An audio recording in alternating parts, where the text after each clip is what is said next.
भाई आपको क्या बताऊं, जंगलों का आनंद ही कुछ और है। जैसे मंदिर में अभी वो पेड़ देखा तो मेरे को अचानक एक बात याद आ गया। हमारे एक सब्सक्राइबर है यूट्यूब में, मदन गोपाल जी। मदन गोपाल जी ने ये पूछा है कि क्या पेड़ों में भी आत्मा होता है। ये उनका प्रश्न था, तो काफ़ी इंटरेस्टिंग प्रश्न है जो आज तक पूछा नहीं किसी ने। तो इसका जवाब मैं देना चाहता हूँ। सबसे पहले ये जानना ज़रूरी है कि आत्मा इट्स नथिंग बट एक एनर्जी है। सोल जो है वो एक एनर्जी है।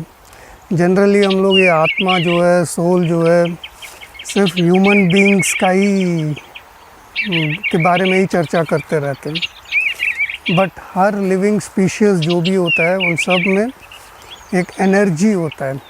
भले ह्यूमन के अंदर जो एनर्जी है उसको आत्मा बोलते हैं, और पेड़ वगैरह या एनिमल्स वगैरह जो है उसमें कुछ और बोलते होंगे, बट डेफिनेटली उसके अंदर भी वो एनर्जी होता है। तो आइदर वे आत्मा ही है, समझ लीजिए, बस ये समझ लीजिए कि वो आत्मा है। तो ये आत्मा जो है, सोल जो है, 3 कैटेगरीज में होता है। वो ये जानना ज़रूरी है।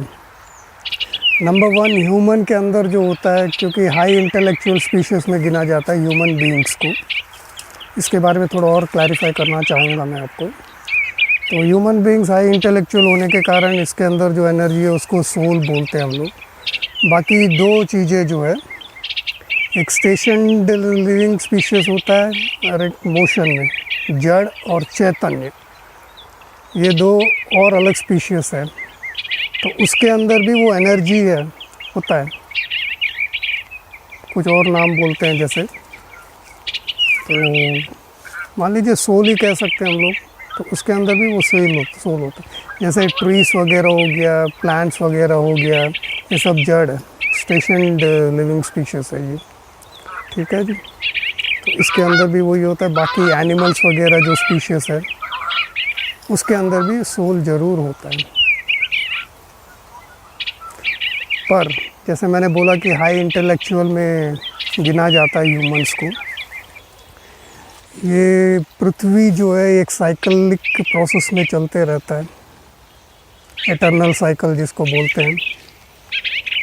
कई स्क्रिप्चर्स में इसको लाखों लाखों वर्ष तक घूमते रहता है, ये साइकिल करके बोलते हैं।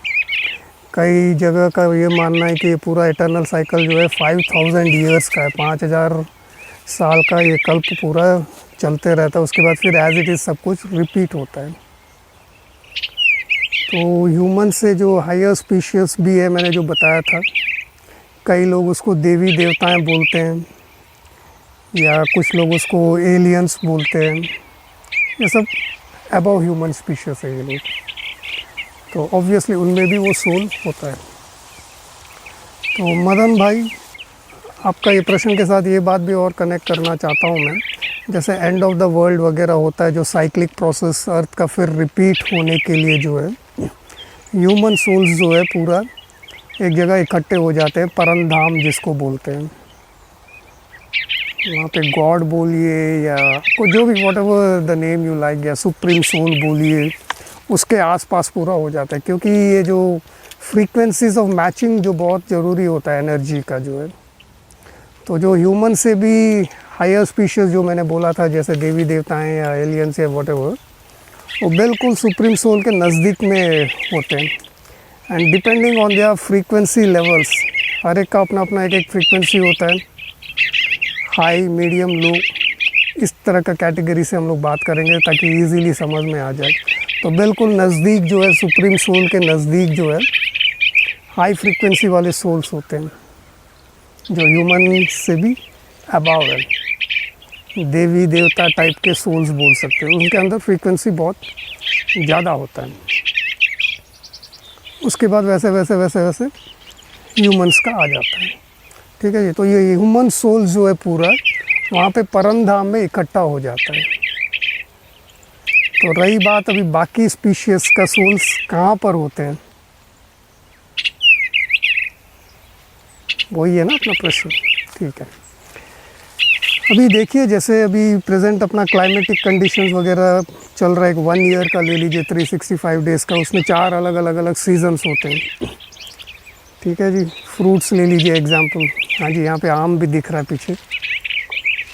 या तो 4 अलग अलग सीजन्स में क्या है, डिफरेंट डिफरेंट फ्रूट्स आते रहते हैं। वो एक ही सीज़न में नहीं होता है, एक एक फ्रूट का एक सीज़न होता है। तो यहाँ पे क्या होता है, ये थोड़ा बहुत समझना अपने को ज़रूरी है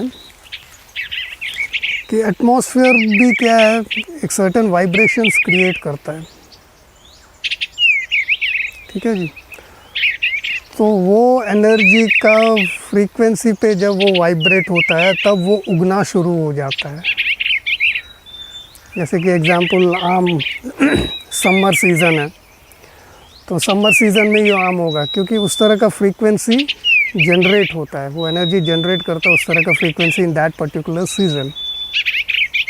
ठीक है। तो इसी तरह ही डिफरेंट डिफरेंट स्पीशीज़ का डिफरेंट डिफरेंट वाइब्रेशंस होता है, डिफरेंट फ्रीक्वेंसीज़ पे वो वाइब्रेट करते रहता है। इसको शामबाला बोलते हैं या हेवन बोलते हैं या गोल्डन एज बोलते हैं, देवी देवताओं का युग जो बोलते हैं। ये साइकिल जब रिपीट होते रहता है, डिफरेंट डिफरेंट फ्रीक्वेंसीज़ भी जनरेट करते रहता है। जैसे सीजन्स चेंज होते रहता है, फिर again the same seasons repeat again and again. ठीक है जी। तो वैसे ही ये जो शामबाला है, गोल्डन एज जो है, वहाँ पे देवी देवताओं का युग बोलते हैं। वहाँ पे देवी देवताएं अवतरित होते हैं क्योंकि उस तरह का फ्रीक्वेंसी जनरेट होता है, उस तरह का क्लाइमेट वहाँ पे होता है। तो डायरेक्टली देवी देवताएं पहले ही दे डोंट लैंड अप। उससे पहले क्या है कि एटमॉस्फेयर क्रिएट होना ज़रूरी है। पेड़ पौधे बोलिए या डिफरेंट स्पीशीज़ बोलिए, वो सब पहले बनता है, उसके बाद वो देवी देवताएं लैंड अप होते हैं वहाँ पे उस युग में। तो ठीक है जी। गोल्डन एज में जैसे ह्यूमन का जो सोल्स है वहाँ से आना शुरू हो जाता है ऑन दिस प्लैनेट अर्थ। तो वैसे ही जैसे ये साइकिल चलते रहता है, आगे चलते चलते चलते रहता है, डिफरेंट फ्रीक्वेंसीज वगैरह जनरेट होते रहता है। ये एनर्जी यहीं पर होता है, इसी यूनिवर्स में होता है, यूनिवर्स के बाहर कहीं होता नहीं है। तो जिस फ्रीक्वेंसी का एनर्जी वाइब्रेट करता है, उस फ्रीक्वेंसी के जो सोल्स हैं वो ट्यून अप होते हैं। ये सोल्स में जो बोल रहा हूँ, not only human souls, different species, 3 तरह का स्पीशीज़ सोल्स मैंने बोला ना अभी आपको। तो जो अपना फ्रीक्वेंसी के साथ मैच होता है, उस तरह का जानवर बोलिए, उस तरह का पेड़ बोलिए, वो उगना वहाँ पे धरती पे शुरू होता है।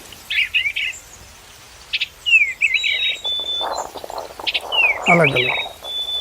तो वैसे डिफरेंट डिफरेंट युग में different different categories, different level, different frequencies of human beings बोलिए, वैसे वो लोग धरती पे आते रहते हैं। जैसे सतयुग हो गया, द्वापर युग हो गया, त्रेता युग हो गया, कलयुग हो गया। ये डिफरेंट स्क्रिप्चर्स में इस तरह का इसी ऑर्डर में गिनते हैं। बट जहाँ तक मेरा आइडिया है, मे बी ये मैं रॉन्ग या सही भी हो सकता है। सबसे पहले तो आपको सतयुग आएगा, उसके बाद ही त्रेता युग आता है, उसके बाद द्वापर युग आता है, एंड आफ्टर दैट कलयुग। तो ये चारों का भी अलग अलग फ्रीक्वेंसीज होता है। तो सतयुग में जो स्पीशीज़ का फ्रीक्वेंसीज है, उस वही स्पीशीज़ वहाँ पे अवतरित होते हैं। आफ्टर दैट त्रेता युग में फिर अलग अलग एनिमल्स, अलग अलग सॉर्ट ऑफ ये ह्यूमंस बोलिए, ह्यूमन या डाइटीज, अलग अलग एनिमल्स वहाँ पे होते हैं। फिर coming to the next is Dwapar Yug, फिर वहाँ पे वो एक अलग फ्रीक्वेंसी रहता है। तो वो सोल्स कहीं और नहीं रहते हैं, जैसे अपना कलेक्टिवली परमधाम में रहते हैं ह्यूमन सोल्स जो है, ऐसे बाकी सोल्स भी यहाँ पे ही होते हैं। बट क्या है, उसको अपना कर्म बोलिए, एग्जाम्पल कर्म में आने के लिए एक बॉडी का ज़रूरत होता है, पर वो बॉडी उसको मिलता नहीं है क्योंकि वो फ्रीक्वेंसी अभी ट्यून अप नहीं हुआ है। तो द्वापर युग में जब आएगा, वो फ्रीक्वेंसी जब ट्यून अप होगा, then that kind of animals के लिए वो इट्स रेडी, तब वो सोल्स जाके वो बॉडी फॉर्मेशन हो जाता है और उस बॉडी में एंटर कर जाते हैं, and they live their own life. वैसे ये 3 तरह का सोल्स जो है होते यहीं पर है, इसी यूनिवर्स में होते हैं। ह्यूमन सोल्स का परमधाम बोला गया, जैसे प्लांट स्पीशीज़ का ले लीजिए, सोल्स जो है वो भी यहीं पे एटमॉस्फेयर में ही होते हैं, क्योंकि परमधाम जो है that's not a physical object, that's a created, एक यूनिवर्स बोलिए या एक स्थान बोलिए, एक यूनिवर्स में नॉन फिजिकल है। तो वैसे प्लांट्स का भी, ये स्टेशनड जितने भी हैं ट्रीज प्लांट्स, इनका भी सोल एक जगह ही इकट्ठा रहता है, उसका फ्रीक्वेंसी जब आया तो वो इनकारनेट होना शुरू हो जाता है। एनिमल्स का वो भी एक जगह ही होता है, फिर वो भी इनकारनेट शुरू हो जाता है।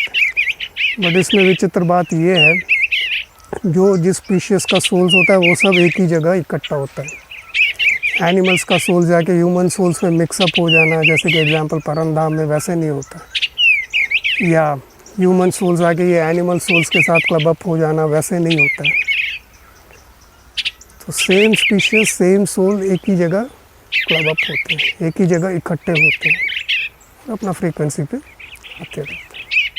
Hope the information is clear. अगर क्लियर नहीं है तो फिर ज़रूर कमेंट कीजिए, आगे और चर्चा करेंगे। I am not saying that I am completely right. जहाँ तक मेरा व्यूज़ है, जहाँ तक मैंने इंफॉर्मेशन एक्वायर किया है, वही आपके सामने रख रहा हूँ। और आपके पास भी कोई अच्छा आइडियाज़ वगैरह हो तो definitely we would like to learn from you. Okay, thank you, peace, love and blessings, ओम शांति।